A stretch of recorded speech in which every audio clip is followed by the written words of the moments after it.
Hello, it's Nick B. This is a Primo Cortellezzi. It's a lock I got on a recent trip I had to Crete, Greek island. It's an Italian lock, and it took me a little while to track down because all I'd got was this PC logo. The same logo is on the key there as well. Google image searches weren't helping, whatever, so I turned to a Facebook group, and I think it was an Italian member pointed out, gave me the name of Primo Cortellezzi, and from there I managed to track down the website and whatever. I've been in touch with somebody from Primo Cortellezzi, and whoever it was absolutely fantastic. They had a good chat to me about locks, and this lock in particular. They gave me the model number, then the title, and just told me a little bit about it and about the company, and I've just done some reading on the company as well. It's things like this that I love about Locksport. The absolute number one thing I love about this lock is that keyway. That provides all the security for this lock. It's all standard pins in there, standard key pins, standard drivers, so everything, all the security just comes from that keyway. I'll just give you a look at the end of that key as well.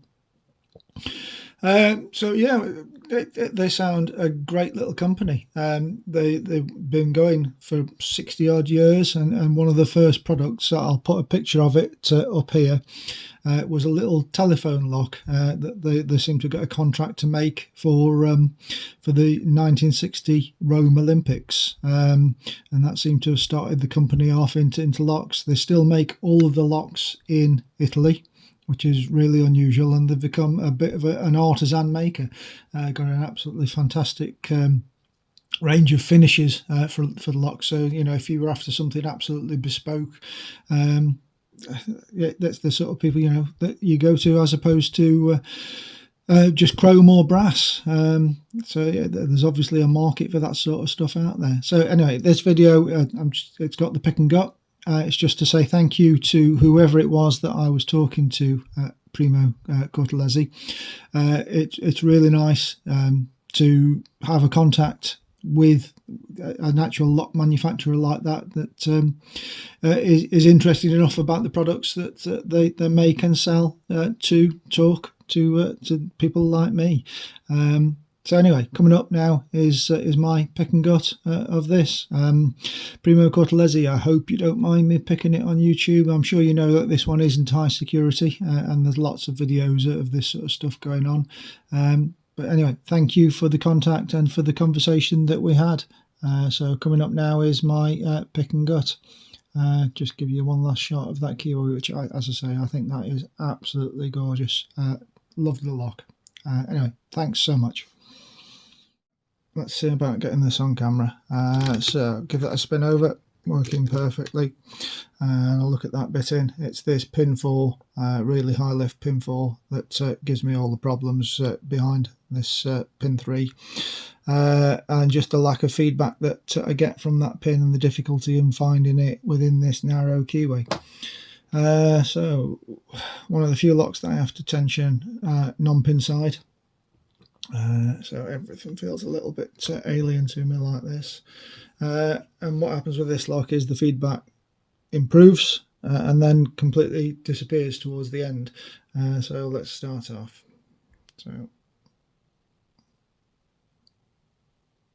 tiny little click out of pin 1. I don't know if you guys heard that. Pin 2, little click from that. That was a little bit better.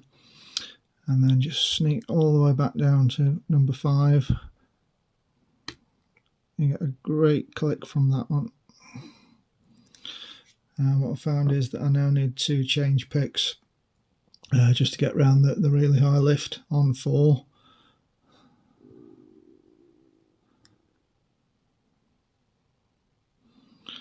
Just getting underneath that pin 4 with the higher pick is a little bit tricky though.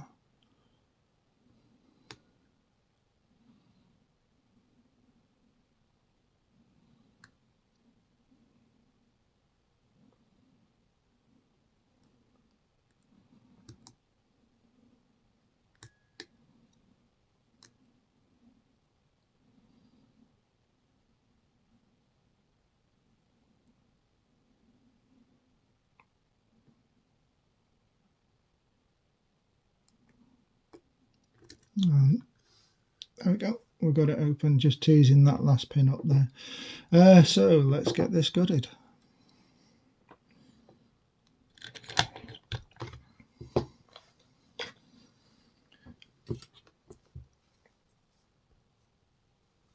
Fortunately this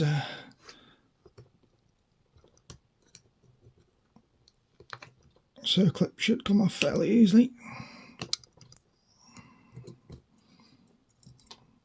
Okay, because we've got the key, we'll lock that back up and use the key.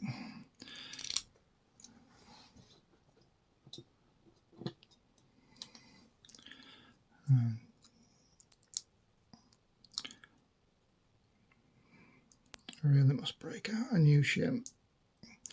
Not picking Paul is probably looking at this and thinking about how I complained about his shims, and there's me using this ratty old thing. Okay, so there we go, that's the core out. Let's give you a look around that first of all.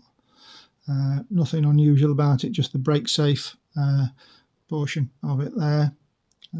So there we go, and it's that really deep number 4 behind this, low lift on number 3. So let's pop the pins out now. 1, 2, 3, 4, 5, all standard. And then it's this point that it gets a little bit interesting. Obviously I was expecting all standard pins. What I wasn't expecting was these monsters that came out, and they are absolutely huge drivers. They almost fill the entire core. Let's just put some focus back on there again. They're all the same, so I'll just quickly whiz these out. I don't know quite why they are all this size, but they're all the same, as I say. And then we'll just drop these springs out. Everything's ever so clean in this lock. There's a lovely pattern to it. There's a little tip for you. If your springs are all mixed up, I find that the best thing to do with springs is just drop them, and they tend to separate themselves rather than trying to tease them apart. So there you go. That's is the Primo Cortellezzi.